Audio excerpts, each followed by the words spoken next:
My name is Lila Bashan. I'm a development professional with 20 years of experience, and today I'd like to talk to you about writing resumes. Because, with the lockdown, now is the perfect time to brush off your resume and get it in good shape.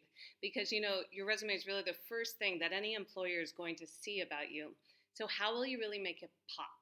Let's start with the obvious stuff. Presentation really matters. That's because the person reading it is going to make a snap judgment about you in like 30 seconds.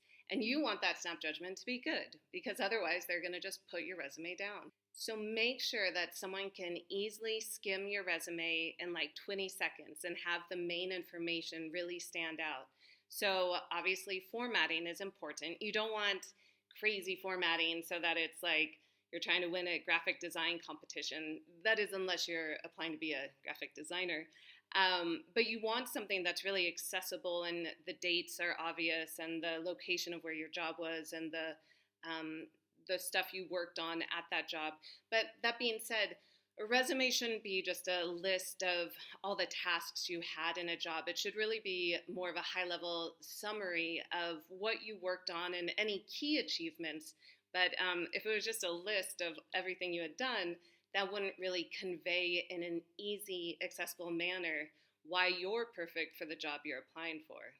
And with that, you want to always put professional experience first. Even if you're still in school, you always want that professional experience up top because that's what's really going to speak to people, less where you went to school and what you studied, and more how the professional experience you have applies to the job that you're interested in. And along with that, volunteer experience is really important. You can either include it along with your professional experience and clarify it's volunteer in the body of your resume, or have a separate volunteering section underneath your professional experience section.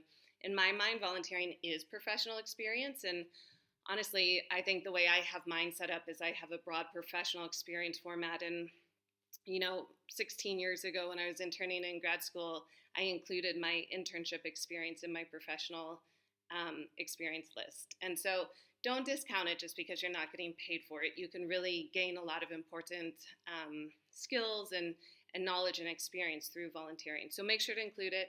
Make sure to include other languages you speak or other things that really set you apart from other candidates.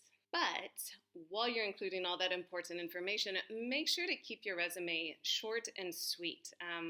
I have 20 years of experience and my resume is 2 pages long. That's because, your resume is going to end up in this stack of other resumes and you don't want the person reviewing it to get frustrated because it's so long. I don't think they'll make it to the 4th or 5th page if it's going to be that long. So really think about what's the most important information to convey and what's the most concise, accessible way to convey it.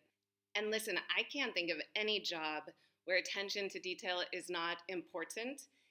And so make sure you don't lose points for inconsistencies, like you have period at the end of a sentence here, but not at the end of another sentence, or poor spelling, poor grammar, those sort of things.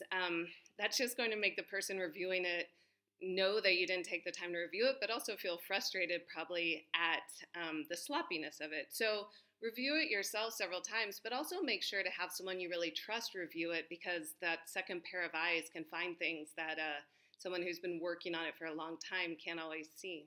So now that you've got your resume all set, go out there and start applying for jobs.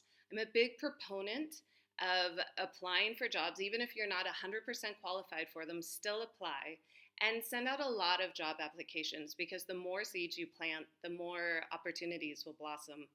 If you like this video, please subscribe and know that you are on your way.